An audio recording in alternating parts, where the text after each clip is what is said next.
تو یہ کوئی خوشی کی بات بھی تو نہیں ہے. تو آپ کیا سمجھ رہے ہیں کہ یہ سلسلہ آخر کب تک چلے گا؟ عوام کے اوپر بوجھ ڈالنے کا یہ سلسلہ کب ختم ہوگا؟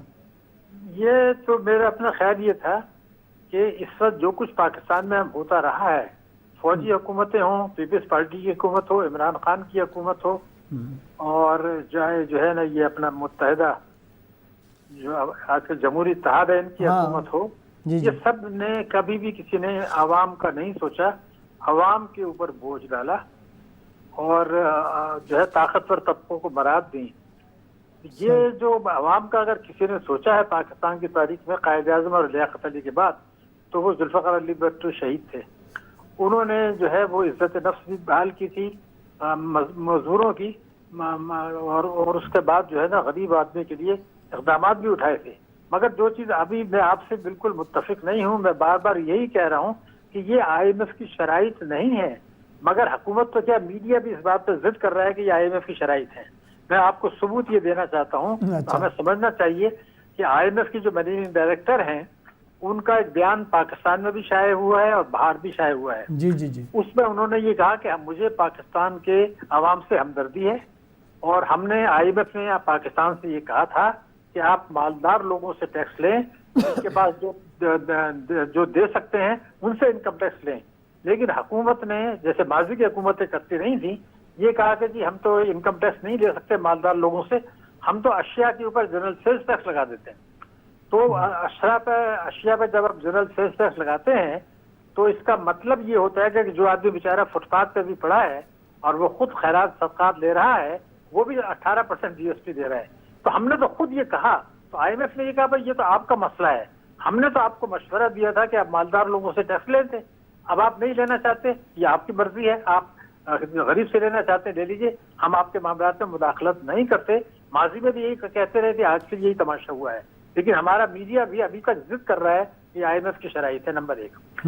لیکن جب تک عوام بیدار نہیں ہوں گے، جو کہ نہیں ہے، اور مجھے جو سب سے زیادہ شکایت ہے وہ پاکستان کے ان کروڑوں غریب عوام سے ہے جو گھر میں جا کے بیوی بچوں کے ساتھ مار پیٹ کرتے ہیں اور اس کے بعد جو ہے نا رونا پیٹنا کرتے ہیں، اور باہر نکل کے زندہ باد کے نعرے لگاتے ہیں، اور باہر نکل کے جلسہ اگر 12 بجے جو ہے رات کو 10 بجے ہے تو 6 گھنٹے پہلے جا کے وہاں بیٹھ جاتے ہیں، اور کبھی کوئی احتجاج صحیح معنوں میں نہیں کرتے کہ پریس کلب میں آئیں، آپ کے چینل پہ آئیں، آپ سے درخواست کریں کہ جی ہم آئیں، ہم سے بات کریں اور لوگوں کو حکومت پر دباؤ ڈالیں.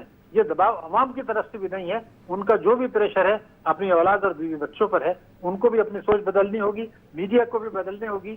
اور جو چیز میں افسوس سے کہہ رہا ہوں کہ آپ اگر 24 گھنٹے الیکٹرانک میڈیا کو دیکھ لیں تو وہ آئینی مسائل پہ بات کر رہے ہیں، وہ سیاسی مسائل پر بات کر رہے ہیں، غربت، بے روزگاری، مہنگائی، عوام کے ساتھ ظلم و ستم، اور یہ بات نہیں کر رہے کہ بھئی بھارت میں مہنگائی 6% ہے، پاکستان میں مہنگائی 35% ہے، بھارت کی شرح نمو جو ہے وہ 6.5% ہے، پاکستان کی شرح نمو 0 ہے، پاکستان کا ڈسکاؤنٹ ریٹ 21% ہے، بھارت کا ڈسکاؤنٹ ریٹ 6.5% ہے.